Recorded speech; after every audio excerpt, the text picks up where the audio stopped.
6 ദിവസമായിട്ടുള്ളൂ. ഈ 6 ദിവസത്തിനുള്ളിൽ ഞാൻ ബാക്കി എല്ലാ മരുന്നുകളും നിർത്തി. കാരണം അത്രയ്ക്ക് സീരിയസ് ആയിട്ടാണ് ഞാൻ കിടന്നിരുന്നത്.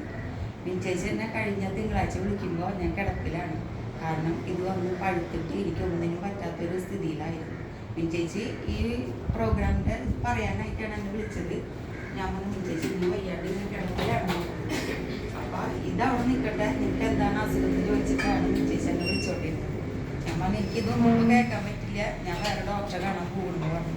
നീ മരുന്നൊന്ന് കഴിച്ച് നോക്കുന്നു പറഞ്ഞിട്ടാണ് ചേച്ചി എനിക്ക് ഈ പ്രൊഡക്റ്റ് കൊണ്ട് തരുന്നത്. ചേച്ചി പറഞ്ഞത് വിശ്വസിക്കാണ്ട് ഞാൻ പിറ്റേ ദിവസം പോയിട്ട് ഞാൻ ഡോക്ടറെ കണ്ടു, ഹോമിയോ ഡോക്ടറെ കണ്ടു. അപ്പോൾ അവിടെ നേരത്തെ ചേച്ചി എന്നെ വിളിച്ചു, ഇത് പോകണ്ട, ഇത് കഴിച്ച് നോക്കി. ഞാൻ ഇല്ല ഞാൻ പോട്ടെ എന്ന് പറഞ്ഞു. എനിക്ക് വിശ്വാസമില്ലാണ്ട് പോയി. കഴിഞ്ഞ ബുധനാഴ്ച വൈകിട്ട് സാർ എനിക്ക് പ്രൊഡക്റ്റ് കൊണ്ട് തന്നു. അന്ന് തൊട്ട് ഞാൻ കഴിച്ചു തുടങ്ങി. ബുധൻ, വ്യാഴം, വെള്ളി, ശനിയാഴ്ച തൊട്ട് ഞാൻ ഹോമിയോ മരുന്ന് നിർത്തി. ഇന്ന് ഈ നിമിഷം വരെ ഞാൻ വേറെ ഒരു മരുന്ന് ഞാൻ കഴിച്ചിട്ടില്ല. ഇത് മാത്രം ഇന്ന് പോരുമ്പോൾ ഇത് കഴിച്ചിട്ടാണ് ഞാൻ വന്നത്. അത് കഴിച്ച് 2 ദിവസത്തിനുള്ളിൽ എനിക്ക് നടക്കാറായി, ബാത്റൂമിൽ പോവാറായി. വേദനയില്ല അപ്പോൾ എനിക്ക്. മറ്റത് വേദന കൊണ്ട് കരച്ചിലായിരുന്നു ഞാൻ ചേച്ചിക്ക് വിളിക്കുമ്പോൾ. സാറ് വന്നിട്ട് പ്രൊഡക്റ്റ് കൊണ്ടുവന്നിട്ട് ചേച്ചി ഒന്ന് ഇരിക്കുമെന്ന് പറഞ്ഞപ്പോൾ ഞാൻ പറഞ്ഞു അയ്യോ സാർ എനിക്ക് ഇരിക്കാൻ പറ്റില്ല. അങ്ങനത്തെ ഒരു അവസ്ഥയിലാണ് ഞാൻ ഇങ്ങനെ നിന്നിരുന്നത്. എനിക്ക് ഇരിക്കാൻ പറ്റില്ല സാറേ, നിന്ന് സംസാരിക്കാമെന്ന് പറഞ്ഞിട്ടാണ് സാർ എനിക്ക് തന്നത്. എനിക്ക് വളരെയധികം നന്ദിയുണ്ട്. ഇങ്ങനെ ഞാൻ ആവുമെന്ന് ഞാൻ ഒരിക്കലും ഞാൻ വിചാരിച്ചിട്ടില്ല. ഞാൻ ഈ പ്രൊഡക്റ്റ് കൊണ്ട് ഇംഗ്ലീഷ് മരുന്ന് കാണിച്ചിട്ട് അവരെന്നോട് പറഞ്ഞത് സർജനെ പോയി കാണിച്ചു, ഓപ്പറേഷൻ എന്തായാലും വേണ്ടി വരും എന്ന് പറഞ്ഞു. എൻ്റെ മോളെ പ്രസവത്തിന് കൊണ്ടുവന്നിട്ടുണ്ട്. ഈ ഒരു സാഹചര്യത്തിൽ എനിക്കൊരു ഓപ്പറേഷനോ ഹോസ്പിറ്റലിൽ ചെന്ന് കിടക്കാനോ ഒന്നിനും എനിക്ക് പറ്റില്ല. അപ്പോൾ ഇതുകൊണ്ട് മാറുമെന്ന് വെച്ചാൽ മാറട്ടെ എന്നുള്ള എൻ്റെ ഒരു വിശ്വാസത്തിൽ ഞാൻ കഴിച്ചു. ഇപ്പം എൻ്റെ ഹസ്ബൻഡിന് വെരിക്കോസിൻ്റെ ഉണ്ട്.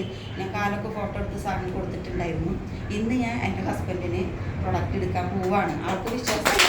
ആൾ ഇന്നലെ പഴുമിഷയല്ല സർജനെ കണ്ടിട്ട് ബുക്ക് ചെയ്തിട്ട് പോകുന്ന ആളാണ്. വേറെ പോയിട്ട് ഓപ്പറേഷൻ ചെയ്യാനായിട്ട് വെരിക്കോസിൻ്റെ. ഞാൻ പറഞ്ഞു അതിന് പോകണ്ട, 5 ദിവസം കൊണ്ട് എനിക്ക് ഇത്രയ്ക്ക് മാറ്റം നിങ്ങൾ കാണുന്നുണ്ടെങ്കിൽ നിങ്ങൾക്ക് അത്രയും വേഗം മാറ്റം വരും. ഒരുപാട് വർഷമായിട്ടുള്ളതാണ് ആൾക്ക്. ബ്ലഡ് ക്ലോട്ടായിട്ട് അതിൻ്റെ മരുന്ന് കഴിച്ചു തുടങ്ങിയപ്പോഴാണ് വെരിക്കോസിൻ്റെ തുടങ്ങിയത്. ആൾ ബാർബറാണ്, നിൽക്കാൻ പറ്റില്ല. 2 കാലിൽ നീര് വന്ന് ഇത്രയായിട്ടാണ് വീട്ടിലേക്ക് കയറി വരിക. ഒന്നും വെരിക്കോസിൻ്റെ പൊട്ടിയിട്ട് ബ്ലഡ് പോവുകയാണ്. ഞാൻ പറഞ്ഞു ഞാനല്ലേ പറയുന്നത്, ഞാനിത് കഴിച്ചിട്ട് ഇങ്ങനെ ഈ 5 ദിവസം കൊണ്ട് എണീറ്റ് നടക്കുന്നുണ്ടെങ്കിൽ നിങ്ങൾക്കും ഭേദമാകും. ഒരു പേടി വേണ്ടാന്ന് പറഞ്ഞു. ആൾക്ക് ഇന്നലെ തന്നെ മരുന്ന് കിട്ടണമെന്നാണ് ചേച്ചിയോട് വിളിച്ച് പറഞ്ഞത്. ചേച്ചി എനിക്ക് എത്ര വേഗം മരുന്ന് ബസ്സിലൊന്നും ആൾക്ക് യാത്ര ചെയ്യാൻ പറ്റില്ല, അതുകൊണ്ടാണ് ഇങ്ങോട്ട് വരാഞ്ഞത്. അപ്പോൾ അടുത്തൊരു ദിവസം തന്നെ സാറിനെ കാണാമെന്ന് പറഞ്ഞിട്ടുണ്ട്. അപ്പോൾ എനിക്ക് വളരെയധികം സന്തോഷം. ഇത്രയും ഞാനിന്ന് വരുമെന്നോ ഒന്നും ഞാൻ വിചാരിക്കും. ചേച്ചി വിളിച്ചപ്പോഴും ഞാൻ പറഞ്ഞത് എനിക്ക് വരാൻ പറ്റില്ല ചേച്ചി, എനിക്ക് ബസ്സിൽ കയറാൻ പറ്റില്ല, എനിക്ക് ഇരിക്കാൻ പറ്റില്ല. അപ്പോൾ ഇതൊരു പേടി വിചാരിക്കേണ്ട, ആ ദിവസം ആകുമ്പോഴേക്കും നിനക്ക് എല്ലാം മാറുമെന്ന് പറഞ്ഞു. അതേപോലെ തന്നെ എനിക്ക് ഭേദമായി. ഞാൻ വന്നു. ഇപ്പോൾ ഞാൻ ഈ മരുന്ന് മാത്രമേ ഞാൻ കഴിക്കുന്നു.